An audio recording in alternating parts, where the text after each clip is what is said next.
Hi guys, Spartan765. Today I'm doing a video review on a Mossberg 590A1. This is one of the most premier shotguns on the market today as far as tactical shotguns go.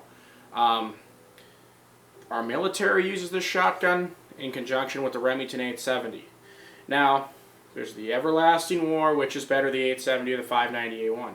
Now, if you're comparing a Mossberg 500 to an 870, obviously the 870 is better. Mossberg makes some really good stuff, and they make some shit.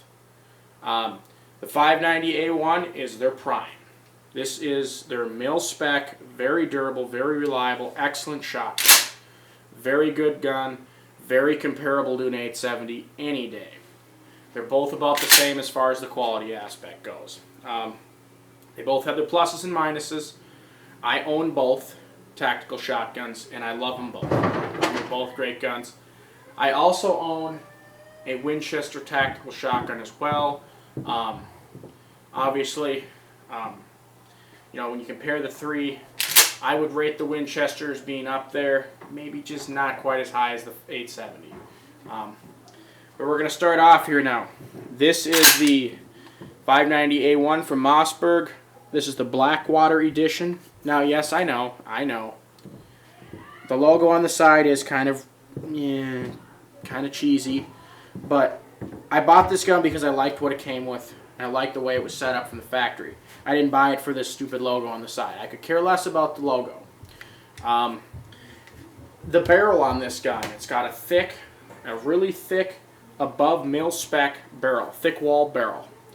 It's got the style of ghost ring sights I like.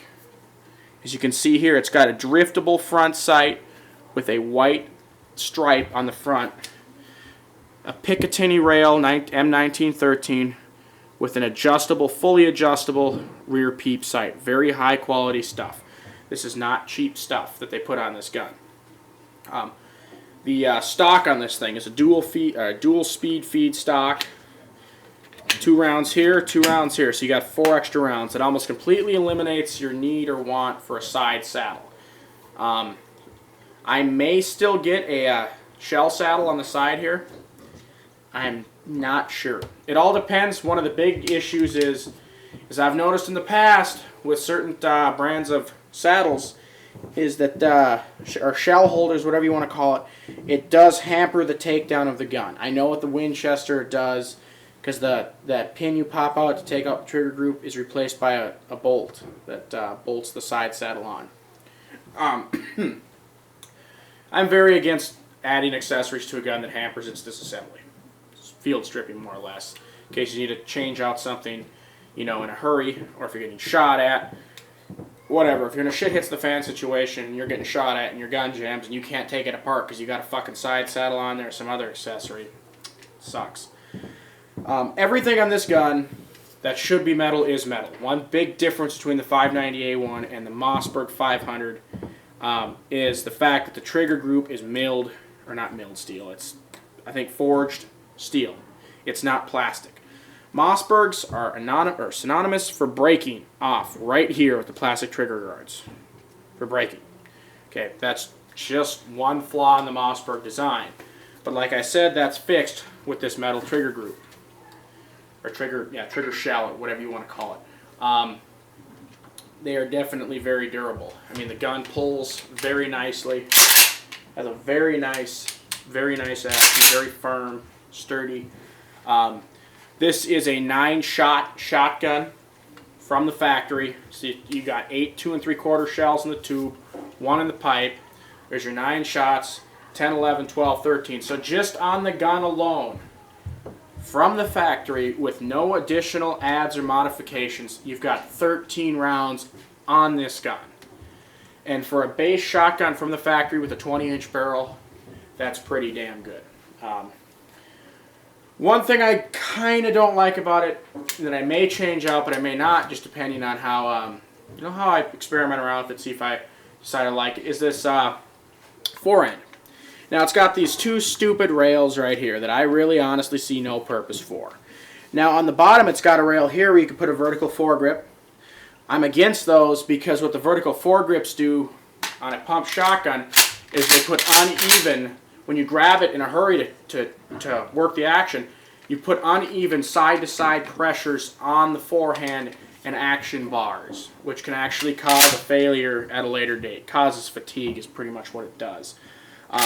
Now I may leave this on here and may get a angled foregrip or an AFG on here because I want to give that a try. And I kind of like here actually how this rail, if you get an AFG on here, you actually got a spot where you put the AFG on, and you actually got a spot right up here to rest your thumb right on that rail, which is actually something that, you know, if it all works out, just buy an AFG. They're not that expensive. Give it a test run. And if that's nice and comfortable on there, I may just leave that the way it is.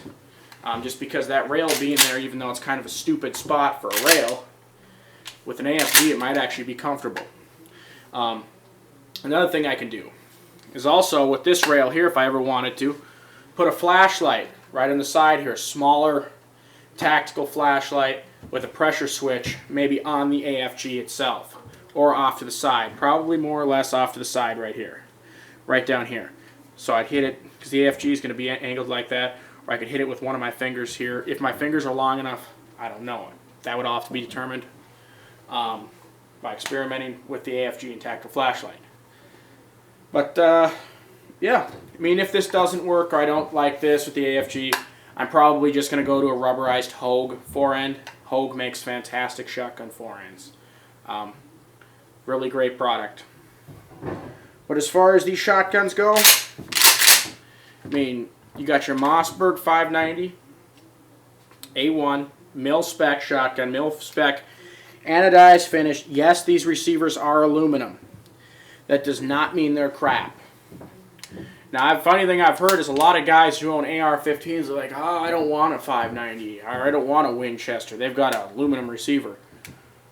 Listen, dumbass, your AR has an aluminum receiver, doesn't it? Well, yeah, but that's different. Not really. The force-absorbing part in this shotgun, where it takes all of the brunt, is right inside here in the barrel. There's a little cutout right there, or the bolt. Actually, the bolt locking lug locks into the barrel, not the receiver. So you do not have direct, high friction, high pressure going from steel to aluminum. It's steel to steel. And the steel barrel actually wraps completely around here in the aluminum receiver with all this backing. So no, you're not